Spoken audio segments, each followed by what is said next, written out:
Mass Keezhapavur.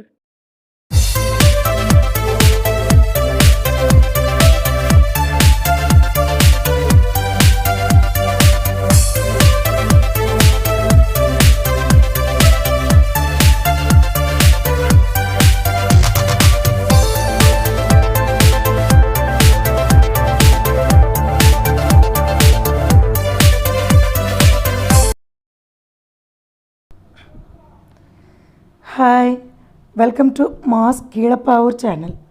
I am Dr. Aruna Shanmugavel. In this video, we are going to learn about the structure of placenta and how it is formed. Let us start the session with a special wish. May you prosper in all that you do, wherever you turn. What is placenta? It is a complex decidual organ which is present and functional only during pregnancy. It is a disc-like structure and 10 cm in diameter.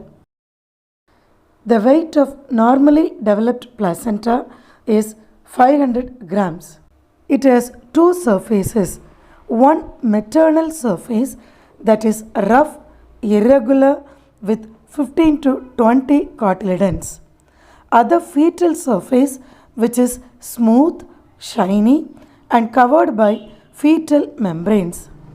The fully formed placenta has 60 to 100 fetal cotyledons. Umbilical cord is attached to the fetal surface. Usually, placenta is attached to the posterior wall of fundus of uterus. A well-developed placenta starts functioning from the 4th month of gestation. Well, what are the components of placenta?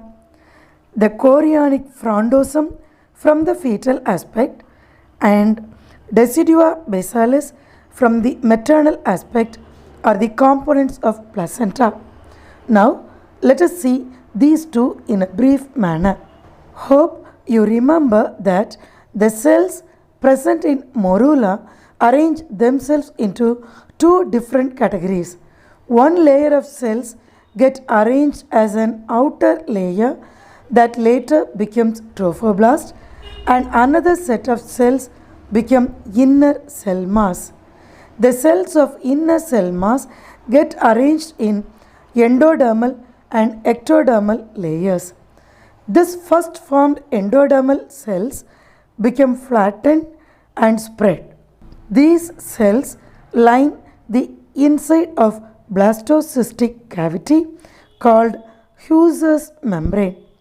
According to some anatomists, this membrane is formed from trophoblast. Later, the cells of trophoblast give origin to a mass of cells called extraembryonic mesoderm. Do remember these two layers, that is trophoblast and extraembryonic mesoderm, take part in the formation of chorionic villi. The villi are formed as offshoots from the surface of the trophoblast.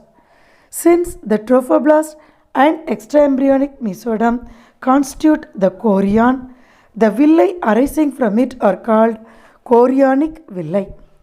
Right. What is decidua? After the implantation of the embryo, the uterine endometrium is called the decidua. The portion of decidua that lies deep to the developing embryo is called decidua basalis. The part of the decidua that separates the embryo from the uterine cavity is called decidua capsularis. The part of decidua that lines the rest of the uterine cavity is called decidua parietalis.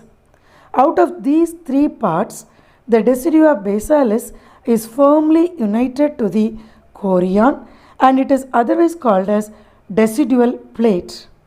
Now, let us see the steps involved in the formation of chorionic villi. The chorionic villi are formed all over the trophoblast and grow into the surrounding decidua, but those related to decidua capsularis are transitory and they degenerate. This part of the chorion becomes smooth and it is called the chorion leaf.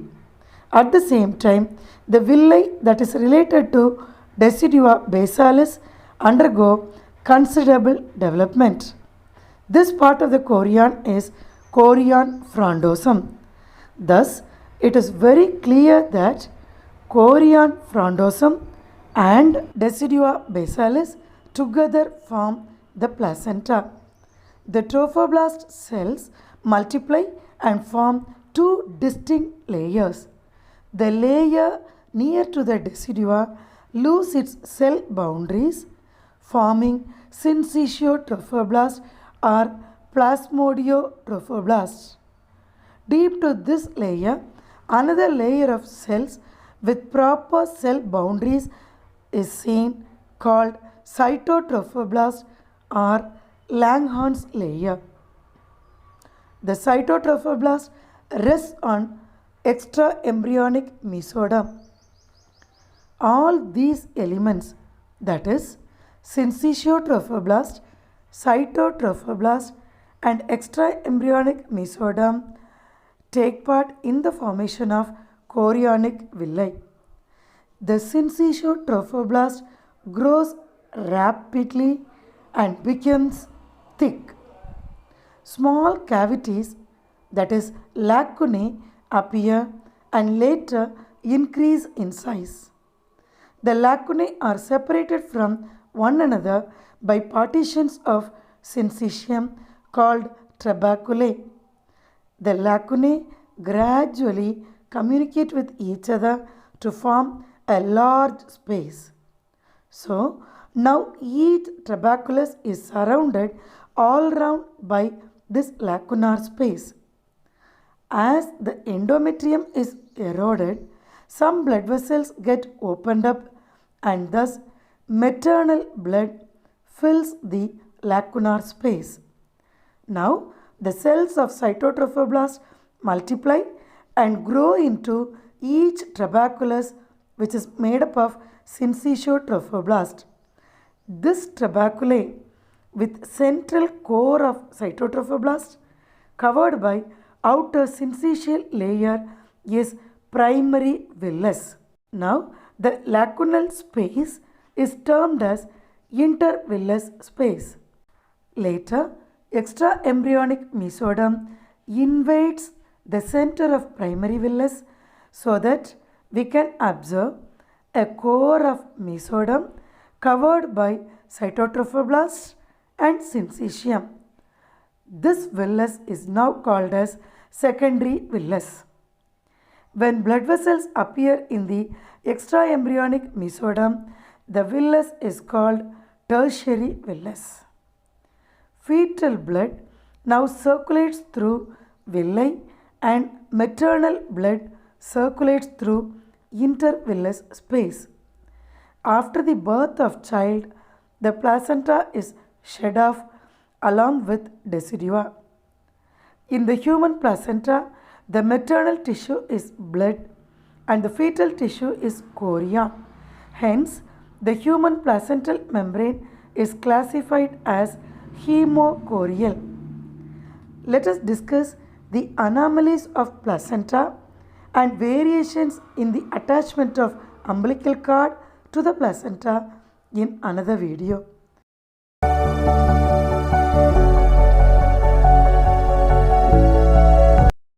Shall we end up this session with a quote?